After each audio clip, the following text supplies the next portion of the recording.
ലക്ഷ്യത്തോടടുക്കുന്ന ഒരാത്മീയ യാത്ര. ക്രിസ്തുമസിനായുള്ള നോമ്പ്, ത്യാഗങ്ങൾ, കൊച്ചു കൊച്ചു പുണ്യങ്ങൾ, സുഹൃതാഭ്യാസം എന്നിവയുടെ എല്ലാം ഫലങ്ങൾ ഒരു കൊച്ചു പുൽക്കൂടിന് മുന്നിൽ എത്തി നിൽക്കുന്ന അവസ്ഥയാണ് ഓരോ വിശ്വാസിക്കും ക്രിസ്തുമസ് എന്നത്.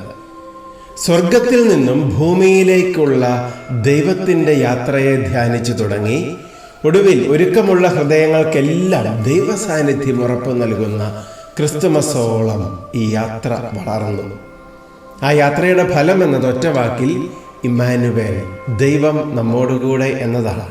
ദൈവം നമ്മോടുകൂടെ എന്ന് എപ്പോഴെല്ലാമാണ് നമ്മോട് കൂടെ അവിടുന്ന് ഉള്ളത്? ഉത്തരം സുവിശേഷത്തിലുണ്ട്. ഇതാ ലോകാവസാനം വരെ എന്നാളും. എങ്കിൽ അതിൽ എൻ്റെ ജീവിതവും ഉൾപ്പെടുമല്ലോ. ലോകാവസാനം വരെ. സംശയം എന്താ?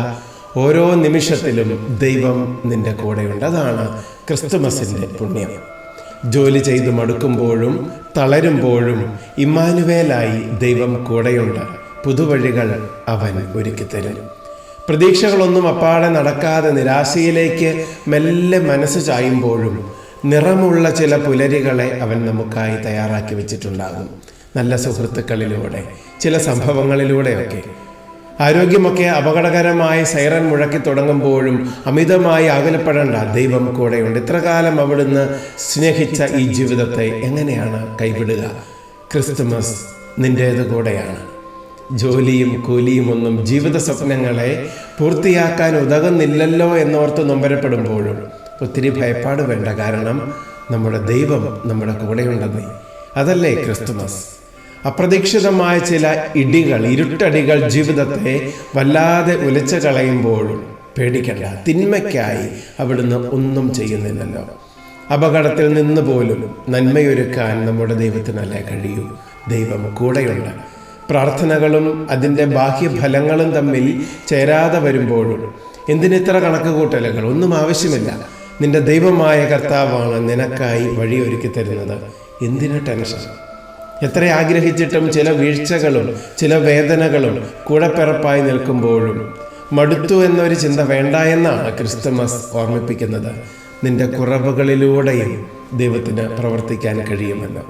ഇമ്മാനുവേലാണ് അവൻ, ദൈവം കൂടെയുണ്ട് എന്ന്. നമ്മുടെ ദൈവം അകലെ വസിക്കുന്നവനല്ല, മാനത്ത് മാത്രം തെളിയുന്നവനല്ല, സ്വർഗീയ മാത്രം ഇരിക്കുന്നവനല്ല.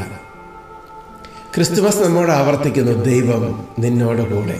നിന്റെ ജീവിതത്തിൽ, നിന്റെ യാത്രയിൽ, നിന്റെ സൗഹൃദങ്ങളിൽ, നിന്റെ ബലഹീനതകളിൽ, നിന്റെ അസുഖങ്ങളിൽ, നിന്റെ ബന്ധങ്ങളിൽ, നീ പെട്ടുകിടക്കുന്ന ചില ബന്ധനങ്ങളിൽ, നിന്റെ ശീലങ്ങളിലും ദുശീലങ്ങളിലും, നിന്റെ ജോലിയിൽ ദൈവം നിന്നോട് കൂടെയെന്ന്. ഈ ക്രിസ്തുമസ് നിൻ്റേത് കൂടിയാണ്. ദൈവം നിന്റെ കൂടെ വസിക്കാൻ മനസ്സാകുന്ന ക്രിസ്തുമസ്. നീ മനസ്സാകുന്നുണ്ടോ ഈശോയുടെ കൂടെ ജീവിക്കാൻ എന്നതാണ് നാം ഉത്തരം നൽകേണ്ട ചോദ്യം. നീ മനസ്സാകുന്നുണ്ടോ ശീലങ്ങളെയൊക്കെയും വിശുദ്ധമാക്കി കൊണ്ടുപോകുവാൻ? നീ മനസ്സാകുന്നുണ്ടോ കൂദാശകളിൽ ഉറപ്പുള്ള അടിയുറച്ച ഒരു ജീവിതം നയിക്കുവാൻ?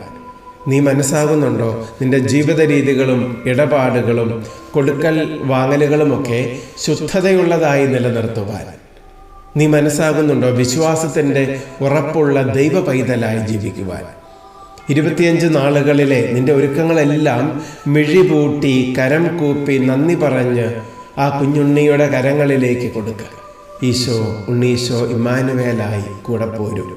ക്രിസ്തുമസിൻ്റെ അനുഗ്രഹങ്ങളും നന്മകളും ആശംസകളും നേരുന്നു. 25 നാൾ പുൽക്കൂട്ടിലേക്കുള്ള വഴിയെ ധ്യാനിച്ചു യാത്ര ചെയ്ത ഈ ജീവിതത്തെ ദൈവം അനുഗ്രഹിക്കട്ടെ. ക്രിസ്തുമസ് മംഗളങ്ങൾ നേരുന്നു.